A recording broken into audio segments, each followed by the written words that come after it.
Kembali lagi di Cerita Cinta Channel. Jangan lupa like, comment, and subscribe ya. Terima kasih.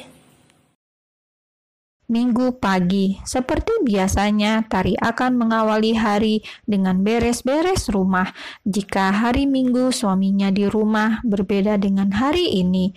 Dewa sudah ada di Singapura dan Tari hanya bersama anaknya saja. "Mama," rengek Ibel. Anak kecil itu kemudian merajuk lalu mencari papanya. Tari menghela nafas berat lalu mencoba menelpon sang suami. Beberapa kali ditelepon malah tidak ada sahutan. Teleponnya tidak diangkat. Yang ditelepon rupanya sedang asik berbaring di pangkuan seorang perempuan. Dewa yang kemejanya separuh terbuka sedang membelai lengan mulus milik kekasihnya. Badannya lebih oke dari Tari, gak bau minyak dan masakan. Aromanya selalu harum, bicaranya pun lembut dan manja. Entah mengapa, Dewa seperti sudah terhipnotis dengan makhluk lain selain istrinya.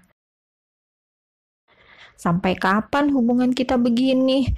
gumam sang wanita dengan suara lirih. "Kenapa? Apa kamu butuh uang lagi?"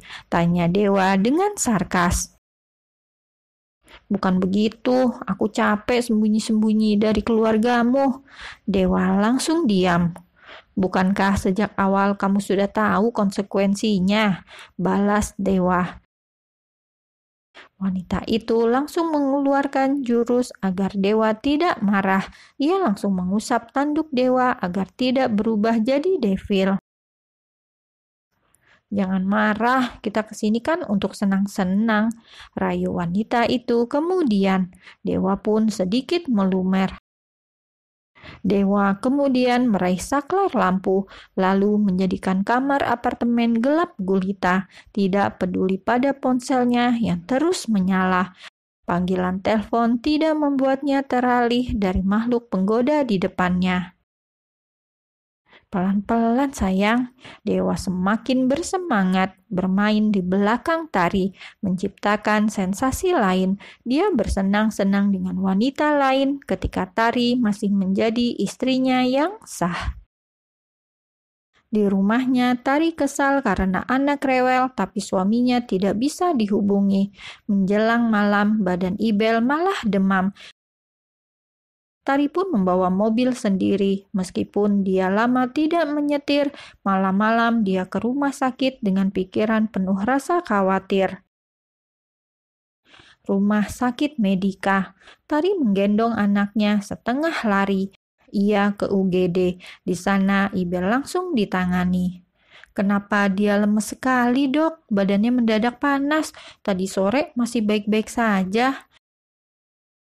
Tari mondar-mandir di depan dokter dan perawat yang sedang menangani buah hatinya. "Kami periksa dulu."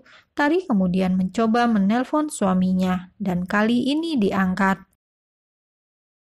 Mas Dewa kemana saja?" omel Tari. Dewa kemudian menyingkirkan lengan wanita yang tidur dengannya. "Ada apa? Aku tadi bertemu dengan rekan kerjaku."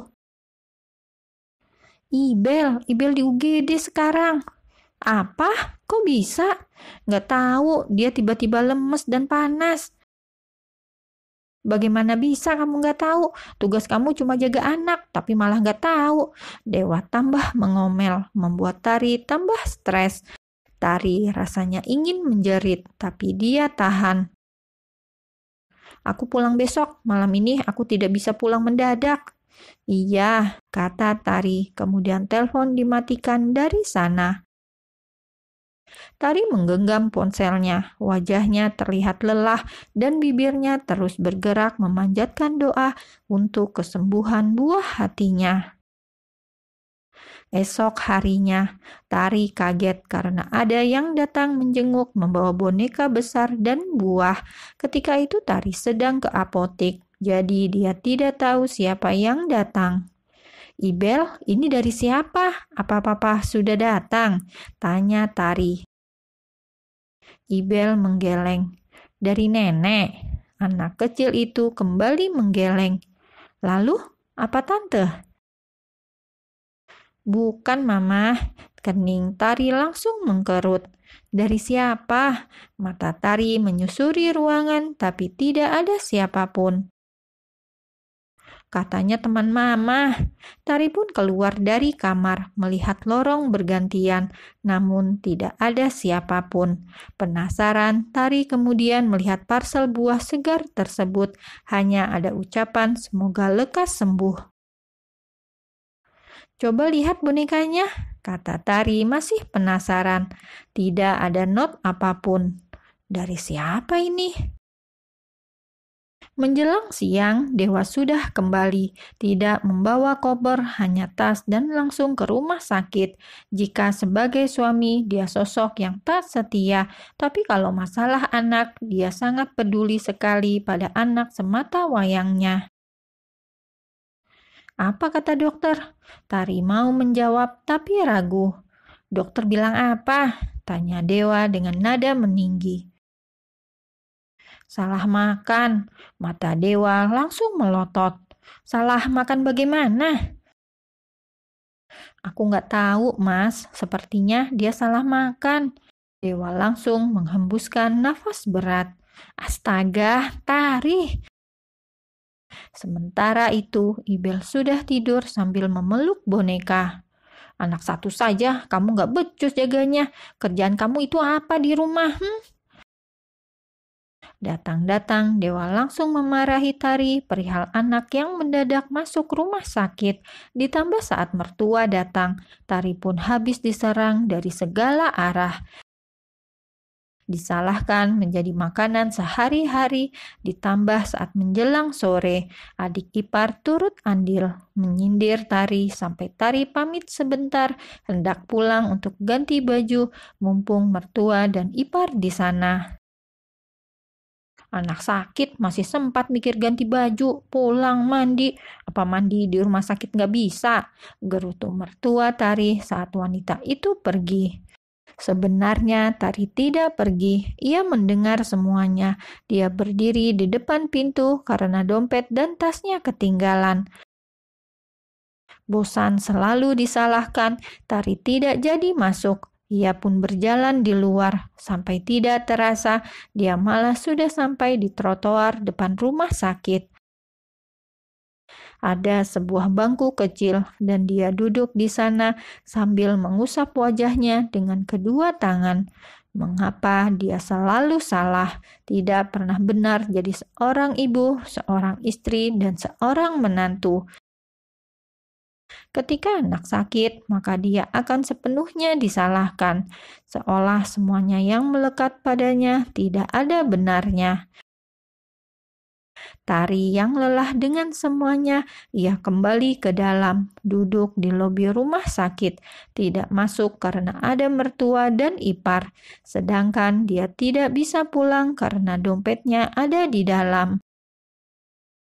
Beberapa saat kemudian, Tari kembali, wajahnya pura-pura ramah seperti biasanya.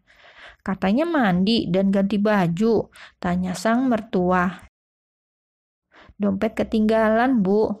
Ceroboh sekali kamu, Tari. Sebenarnya apa yang kamu pikirkan, Tari? Kamu tidak bekerja seperti iparmu. Sebagai IRT, harusnya kamu punya banyak waktu. Hal-hal seperti ini tidak akan terjadi kalau kamu fokus pada apa yang kamu lakukan. Begitu juga dengan anak. Bagaimana bisa anak sampai salah makan? Aduh, ibu nggak bisa berkata-kata lagi. Sudah, Bu, mungkin Tari juga kelelahan, sahut sang ipar.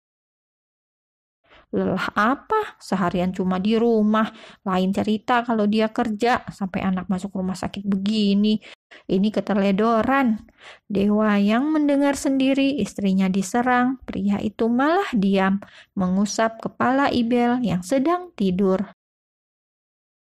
Ibu, Ibel sedang tidur, ucap Dewa kemudian. Hanya itu saja, tanpa pembelaan. Padahal Tari ingin sekali saja dalam hidupnya dibela oleh laki-laki yang dia nikahi tersebut. Malam semakin larut, iparnya pulang bersama sang ibu. Kini yang tertinggal hanya Dewa dan sang istri. Mas, kenapa Mas tadi diam saja? Dewa langsung menatap istrinya. Maksudmu, aku harus membela orang yang salah? Jantung Tari langsung sakit sekali, seperti dipres dengan alat pres-presan. Mas, selama ini Ibel jarang sakit. Mengapa seolah-olah ini salahku saja? Lalu, kamu mau ini juga salahku? Cetus Dewa. Tidak terasa, semakin sesak saja hati Tari, sampai akhirnya dia hanya diam. Percuma minta pembelaan, itu hanya akan ada di dalam mimpi. 3 hari kemudian, Ibel boleh pulang. Ia dijemput oleh nenek ipar. Setelah mengantar pulang, Dewa langsung ke kantor untuk memberikan laporan yang ada di Jakarta sebelum balik ke Singapura. Maunya nambah cuti, sepertinya tidak bisa. Malam ini juga dia harus kembali, padahal Ibel gak mau pisah sama papanya. Papa kerja ya sayang, minggu depan papa pulang, bujuk Dewa. Janji? Dewa mengangguk lalu mengusap kepala Ibel. Malam pertama setelah Dewa balik, mertua dan ipar Tari pun kembali ke rumah masing-masing. Kini rumah kembali sepi, hanya Tari dan Ibel saja. Ibel sudah baikan, bahkan minta jalan-jalan beli mainan. Besok ya sayang, mama janji. Dengan rayuan, akhirnya anaknya tidak merajuk kembali. Ibel tidur dalam pelukan sang mama.